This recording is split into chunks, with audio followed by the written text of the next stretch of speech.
ಚೆನ್ನಾಗಿ ಕಾಣ್ತಿದ್ದೀನ. ಮೊದಲೇ ನಮಗೆ ಫಾರಿನ್ ಕಡೆಯಿಂದ ಫ್ಯಾನ್ಸ್ ತುಂಬ ಜನ ಇದ್ದಾರೆ. ನೋಡಿದ್ರೆ ಸರಿ ಒಂದು ಡಬಲ್ ಆಕ್ಟಿಂಗು.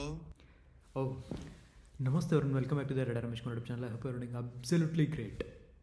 ತುಂಬ ದಿನ ಆಯ್ತಲ್ಲ ವಿಡಿಯೋಸ್ ಅಪ್ಲೋಡ್ ಮಾಡಿ, ಬೇಜಾರು ಮಾಡ್ಕೋಬೇಡಿ, ಕ್ಷಮೆ ಕೇಳ್ತೀನಿ.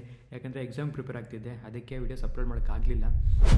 1 TB ವೇರಿಯಂಟೆಡ್ ರೀಸೆಂಟ್ಲಿ ಲಾಂಚ್ ಆಗಿರೋ M4 ಚಿಪ್ ಮ್ಯಾಕ್ಬುಕ್ ಬೈ ಮಾಡಿದ್ದೀವಿ. ಈಗ ನೀವು ನೋಡ್ತಿರೋದು ಆ ಮ್ಯಾಕ್ಬುಕ್ಕಲ್ಲಿರೋ ಕ್ಯಾಮ್ರಾ ಏನಿದೆ 12 ಮೆಗಾ ಪಿಕ್ಸೆಲ್ಲು. ಸೊ ಅದರಿಂದನೇ ರೆಕಾರ್ಡ್ ಮಾಡ್ತಿರೋದು. ಪಿಕ್ಚರ್ ಕ್ವಾಲಿಟಿ ಹೇಗಿದೆ? ಚೆನ್ನಾಗಿದೆಯಾ? ಚೆನ್ನಾಗಿ ಕಾಣ್ತಿದ್ದೀನಾ? ಚೆನ್ನಾಗಿದೆ ಅಂತ ಅನ್ಕೊತೀನಿ. ಈ ವಿಡಿಯೋ ಎಲ್ಲ ಸ್ಕಿಪ್ ಮಾಡೋಕೆ ಹೋಗ್ಬಿಡಿ. ಇದರಲ್ಲಿ ಬಂದ್ಬಿಟ್ಟು ನಾನು ಶಾಪಿಂಗ್ ಎಕ್ಸ್ಪೀರಿಯನ್ಸ್ನ ಶೇರ್ ಮಾಡ್ಕೊತೀನಿ. ನಮ್ಮ ಹತ್ರ ಇರೋ M4 ಚಿಪ್ 1 TB ವೇರಿಯಂಟೆಡ್ನ 2 ಮಂತ್ಸಿಂದ ಫ್ರೀ ಟೈಮಲ್ಲಿ ಯೂಸ್ ಮಾಡಿದ್ದೀನಲ್ಲ. ಆ ಫ್ರೀ ಟೈಮಲ್ಲಿ ಯೂಸ್ ಮಾಡಿರೋದೇನೆಂದರೆ Photoshop, after effects, FCP, DaVinci Resolve 4 software use ಮಾಡಿದ್ದೀನಿ. ಅದರಲ್ಲಿ ಫೋಟೋಶಾಪು, ಆಫ್ಟರ್ ಎಫೆಕ್ಟ್ಸ್ನ ಜಾಸ್ತಿ ಯೂಸ್ ಮಾಡಿದ್ದೀನಿ. ಆಫ್ಟರ್ ಎಫೆಕ್ಟ್ಸಲ್ಲಿ ಕೆಲವೊಂದು ವರ್ಕ್ಸ್ ಮಾಡಿದ್ದೀನಿ ನೋಡಿ. ಇದು ಆಫ್ಟರ್ ಎಫೆಕ್ಟ್ಸ್ ಯಾವ ಥರ ವರ್ಕ್ ಆಗುತ್ತೆ ನಮ್ಮ ಹೊಸ ಮ್ಯಾಕ್ಬುಕ್ 1 TB M4 ಚಿಪ್ಪಲ್ಲಿ ಅಂತ ಟೆಸ್ಟ್ ಮಾಡಿರೋದು.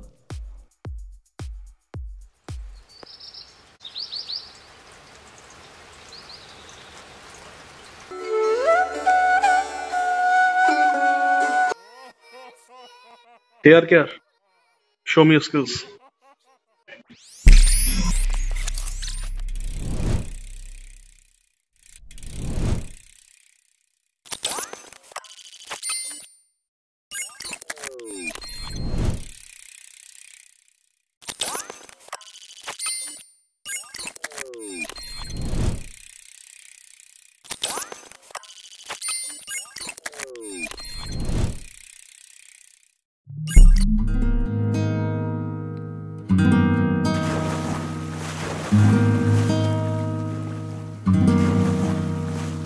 ಈ ವರ್ಕ್ಸ್ ಬಂದ್ಬಿಟ್ಟು ಈ ಲ್ಯಾಪ್ಟಾಪ್ ಯಾವ ಥರ ವರ್ಕ್ ಆಗೋದನ್ನ ಟೆಸ್ಟ್ ಮಾಡೋದಕ್ಕೆ ಈ ವರ್ಕ್ಸ್ ಎಲ್ಲ ಮಾಡಿರೋದು.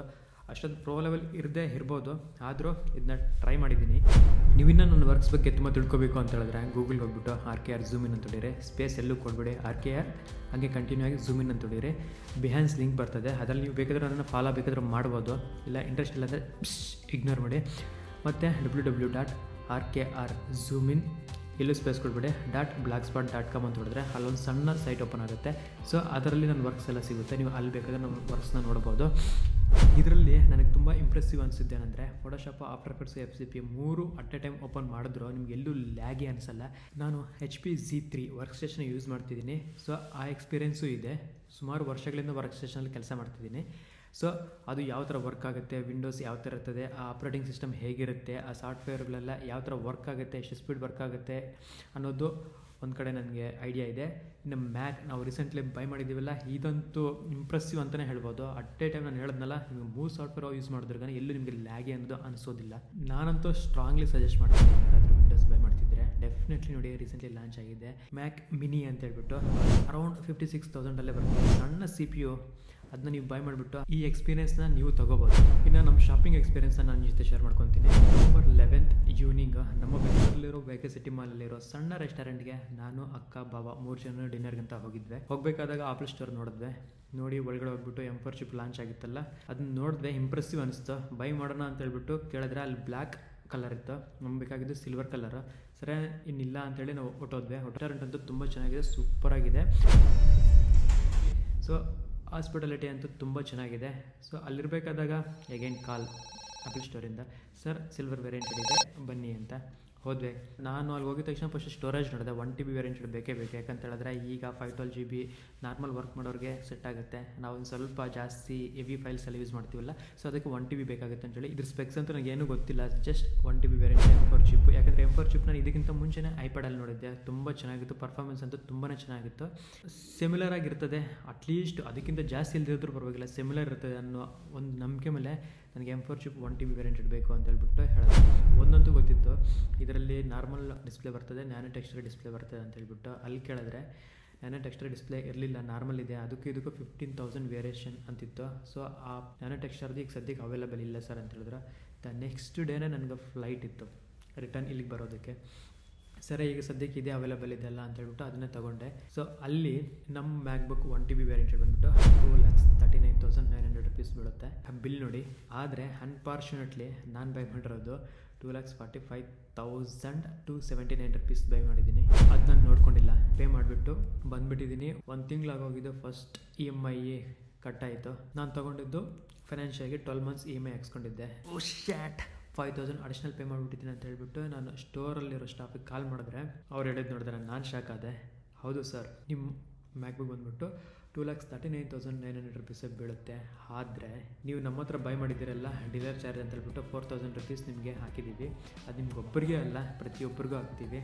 ಮೊಬೈಲ್ ಬೈ ಮಾಡೋರಿಗೆ 3,000 rupees ಹಾಕ್ತೀವಿ, ಲ್ಯಾಪ್ಟಾಪ್ ಬೈ ಮಾಡೋರಿಗೆ 4,000 rupees ಹಾಕ್ತೀವಿ ಅಂತ ಹೇಳಿದ ತಕ್ಷಣ ನನ್ನ ಫ್ಯೂಸಿಗಳೆಲ್ಲ ಬೂಮ್. ಅದೇನದು ಎಲ್ಲೂ ಅವೈಲೇಬಲ್ ಇಲ್ಲ ಅಂತ ಹೇಳಿದ್ಮೇಲೆ ನಿಮ್ಮ ಹತ್ರ ಬೈ ಮಾಡಿದ್ರೆ ನೀವು ಆ ಥರ ಅಡಿಷ್ನಲ್ ಚಾರ್ಜ್ ಹಾಕಿದ್ರು ನಡೀತದೆ. ಆನ್ಲೈನಲ್ಲಿ ಅವೈಲೇಬಲ್ ಇದೆ, ಇಲ್ಲ ಕೆಲವೊಂದು ಸ್ಟೋರ್ಗಳೆಲ್ಲ ಅವೈಲೇಬಲ್ ಇದೆ, ಅವರೆಲ್ಲ ಕಮ್ಮಿಗೆ ಕೊಡ್ತೀನಿ ಅಂತವ್ರೆ. ಇಲ್ಲ ನಮಗೆ ಆ್ಯಸ್ ಇಟ್ ಈಸ್ ಅದರಲ್ಲಿ ಏನು ಪ್ರೈಸ್ ಇದೆಯೋ ಅದೇ ಪ್ರೈಸ್ ನಮಗೆ ಕೊಡಿ ಅಂತ ಹೇಳಿದ್ರು. ಅದರಲ್ಲಿ ಈ ನಿಮ್ಮ ಪರ್ಸ್ನಲ್ ಡೀಲರ್ ಚಾರ್ಜು ಇನ್ನೊಂದು ಚಾರ್ಜ್ ಇದೆಲ್ಲ ಆ್ಯಡ್ ಮಾಡಿದ್ರಲ್ಲ, ಇದು ನಮ್ಗೆ ಮೊದಲೇ ಹೇಳಬೇಕಿತ್ತಲ್ಲ, ಇದನ್ನ ಯಾಕೆ ಈ ಥರ ಮಾಡಿದ್ದೀರಿ ಅಂತ ಕೇಳಿದ್ರೆ ಅವ್ರ ಕಡೆಯಿಂದ ಏನೂ ರೆಸ್ಪಾನ್ಸ್ ಇಲ್ಲ. ಸೊ ಇದರಿಂದ ಇನ್ನೊಂದು ಸ್ಟೆಪ್ಪು ಮುಂದಕ್ಕೆ ಇವ್ರ ಸೀನಿಯರ್ಗೆ ಇಲ್ಲಿ ಒಂದು ಟ್ವಿಸ್ಟ್ ಇದೆ. ಏನು ಗೊತ್ತಾ, ಕ್ಯಾಶ್ ಕೊಟ್ಟು ಬೈ ಮಾಡೋರಿಗೆ ಯಾವುದೇ ಥರದ ಚಾರ್ಜ್ ಮಾಡಲ್ಲಂತೆ. ಈ ಥರ ಯಾರಾದರೂ EMI ತೊಗೊತಾರಲ್ಲ ಅವ್ರ ಥರ ಅಂತ ಚಾರ್ಜ್ ಮಾಡೋದು. ಅದು ಅಲ್ಲದೆ ಇವ್ರೇನು ಗೊತ್ತಾ, ನನಗೆ ಆದಷ್ಟು ಕಮ್ಮಿ ತಿಂಗಳುಗಳಲ್ಲೇ ಹಾಕ್ಕೊಡಿ EMIs ಏನಾದರೂ ಇದ್ದರೆ ಅಂತ ಹೇಳಿದ್ರೆ. ಅಂದರೆ 6 months ಆ ಥರ ಇದ್ದರೆ ನೋಡಿ, 2 years 3 years ಆ ಥರ ಅಷ್ಟೊಂದು ಪೇಷನ್ಸ್ ಇಲ್ಲ ಕಟ್ಟೋದಕ್ಕೆ. ಅದರೊಳಗಡೆ ನೋಡಿ ಅಂತ ಹೇಳಿದ್ರೆ, ಸರ್ ಇಲ್ಲ ಸರ್ ನಮ್ಮಲ್ಲಿ ಸ್ಟಾರ್ಟಿಂಗ್ ಆಗೋದೇ ಬಂದುಬಿಟ್ಟು 12 months ಇಂದ ಸರ್, ಅದಕ್ಕಿಂತ ಕೆಳಗಡೆ ಇಲ್ಲವೇ ಇಲ್ಲ ಅಂತ ಹೇಳಿದ್ರು. ಆದರೆ ಇವ್ರ ಸೀನಿಯರ್ ಏನು ಹೇಳಿದ್ರು, 6 monthsಲ್ಲಿದೆ, 8 monthsಲ್ಲಿದೆ, ಇವೆರಡರಲ್ಲೂ ತೊಗೊಂಡಿದ್ರೆ ನಿಮಗೆ ಪ್ರೊಸೆಸಿಂಗ್ ಚಾರ್ಜ್ 200 ಆಗೋಗ್ತಿತ್ತು. ನೀವು 999 ರೂಪಾಯಿ ಪೇ ಮಾಡೋಷ್ಟು ಇಲ್ಲ. ಇನ್ನು ರಿಮೈನಿಂಗ್ ನಾವು ಏನು ಬೇರೆ ಅಡಿಷ್ನಲ್ ಟ್ಯಾಕ್ಸಸ್ ಆ್ಯಡ್ ಮಾಡ್ತಿಲ್ಲ ಅಂತ ಹೇಳ್ಬಿಟ್ಟು. ಬಟ್ ನಮ್ಗೆ ನೋಡಿದ್ರೆ ಇವರು ಈ ಥರ ಹೇಳಿದ್ರು. ಸೊ ಅವ್ರ ಸೀನಿಯರ್ ನೋಡಿದ್ರೆ ಈ ಥರ ಹೇಳಿದ್ರು. ಇದೆಲ್ಲ ಆಗೋ ಕೆಲಸ ಅಲ್ಲ ಅಂತ ಹೇಳ್ಬಿಟ್ಟು ಡೈರೆಕ್ಟ್ ಸ್ಟೋರ್ಗೆ ವಿಸಿಟ್ ಕೊಟ್ಟೆ. ಸ್ಟೋರ್ ಮ್ಯಾನೇಜರ್ ಅಂತ ಒಂದು 1/2 hour ಕೂರಿಸಿದ್ರು. ಏನಂತ ಹೇಳಿದ್ರೆ, ಸರ್ ಚೆಕ್ ಮಾಡ್ತಿದ್ದೀನಿ ಅಂತ ಹೇಳಿದ್ರೆ. ಇವರು 1/2 hour ಬಿಟ್ಕೊಂಬಂದು ಹೇಳಿದ್ದೇನು ಗೊತ್ತಾ, ಮ್ಯಾನೇಜರ್ ಒಂದು ಅರ್ಧ ಗಂಟೆ ಇನ್ವೆಸ್ಟಿಗೇಷನ್ ಮಾಡಿ ಹೇಳಿದ್ದೇನು ಗೊತ್ತಾ, ನೋಡಿ ಸರ್ ಈ ಬಿಲ್ ಆಗಿದೆಲ್ಲ, ಅಂದರೆ 2 ಲಕ್ಷ ರೂಪಾಯಿ ಲೋನ್ ಸ್ಯಾಂಕ್ಷನ್ ಆಗಿದೆ ಅಲ್ಲ, ನೀವು OTP ಎಂಟ್ರ್ ಮಾಡಿದ್ರ, ಹಾಗಾದರೆ ಟರ್ಮ್ಸ್ ಆ್ಯಂಡ್ ಕಂಡೀಷನ್ಸ್ಗೆಲ್ಲ ಒಪ್ಕೊಂಡಿದ್ದೀರಾ ಅಂತ ಅರ್ಥ. ನಾವು ಹೇಳಿದ್ವಿ, ಈ ಟರ್ಮ್ಸ್ ಆ್ಯಂಡ್ ಕಂಡೀಷನ್ಸ್ ನಮಗೆ ಹೇಳಬೇಕಿತ್ತು, ನಾವು ನಿಮ್ಮ ಹತ್ರ ಲ್ಯಾಪ್ಟಾಪ್ ಬೈ ಮಾಡಿದ್ರೆ ನಾವು ಅಡಿಷ್ನಲ್ಲಾಗಿ 4,000 ರೂಪಾಯಿ ಕೊಡಬೇಕಾಗುತ್ತೆ ಅಂತ. ಅದು ಪ್ರೊಸೆಸಿಂಗ್ ಚಾರ್ಜ್ ಅಲ್ಲದೆ, ಲ್ಯಾಪ್ಟಾಪ್ಗಿರೋ GST ಅಲ್ಲದೆ ನಿಮ್ಮ ಸ್ಟೋರ್ GST ಅಂದರೆ ಡೀಲರ್ GST ನಾವೇನಕ್ಕೆ ಪೇ ಮಾಡಬೇಕು ಅಂತ. ಬೇರೆ DVD ಚಾರ್ಜ್ ಅಂತ ಬೇರೆ ಹೊಸದಾಗಿ ನೇಮ್ ಬೇರೆ ಇಟ್ಟಿದ್ದೀರಾ ಅಂತೇಳಿ.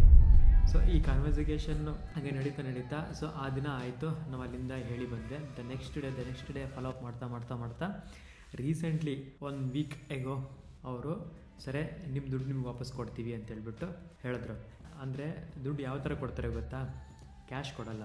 ನಮ್ಮಲ್ಲಿ ಆ 4,000 ರೂಪಾಯಿ ಏನಾದರೂ ಮೆಟೀರಿಯಲ್ ಬೈ ಮಾಡೋಂಗಿದ್ರೆ ಬೈ ಮಾಡಿ, ಸೊ ಅದು ನಿಮಗೆ ಕೊಡ್ತೀವಿ ಅಂತ ಹೇಳಿದ್ರೆ. ಅದು ಜೆನ್ಯೂನ್ ಆಪಲ್ ಪ್ರಾಡಕ್ಟ್ಸ್ ಅಂತೂ ಅಲ್ಲ, ಡಿಫ್ರೆಂಟ್ ಬೇರೆ ಏನಾದರೂ ಇರ್ತಾವಲ್ಲ ಆಪಲ್ ಸ್ಟೋರ್ ಒಳಗಡೆ. ಸೊ ಆ ಪ್ರಾಡಕ್ಟ್ ಬೈ ಮಾಡಿ ಅಂತ ಹೇಳಿದ್ರೆ ಅಲ್ಲಿರೋದೆಲ್ಲ ನೋಡಿದೆ. ರಿಮೈನಿಂಗ್ ಎಲ್ಲ ನಿಮಗೆ ಇನ್ನು ಮೊಬೈಲ್ ಕವರ್ಸು, ಇನ್ನು ಲ್ಯಾಪ್ಟಾಪ್ ಕವರ್ಸು, ಚಾರ್ಜರ್ಸು ಸುಮಾರು ಇತ್ತು ಅದರಲ್ಲಿ ನನಗೆ ಓಕೆ ಅನಿಸಿದ್ದೇನೆ ಅಂತ ಹೇಳಿದ್ರೆ. ಇಲ್ಲಿ ನೋಡ್ತಿದ್ದೀರಲ್ಲ magnetic charge 3-in-1 mobile, airbuds, smart watch 3 charge ಮಾಡ್ಕೋಬೋದು. ಇದು ಒಂದು 3,999 rupees ಬಿತ್ತು. ಸೊ ಇದನ್ನೇ ನಾನು ತೊಗೊಂಡೆ. ಆ ಶಾಪಿಂಗಲ್ಲಿ ನನಗೆ ಇದೊಂದು ಸ್ವಲ್ಪ ಸ್ಯಾಟಿಸ್ಫೈಡ್ ಆಗಲಿಲ್ಲ. ಇನ್ನು remaining MacBook okay, restaurant okay, memories super, ಎಲ್ಲ ಚೆನ್ನಾಗಿತ್ತು. ನಿಮಗೆ ಈ ಥರ ಏನಾದರೂ ಅನುಭವ ಆಗಿದೆಯಾ? ಹಾಗಿದ್ದರೆ ಮರಿದಿರ ಕೆಳಗಡೆ ಕಮೆಂಟ್ ಮಾಡಿ. ಇದಕ್ಕಂತೂ ನಾನು ಡೆಫಿನೆಟ್ಲಿ ರಿಪ್ಲೈ ಕೊಡ್ತೀನಿ.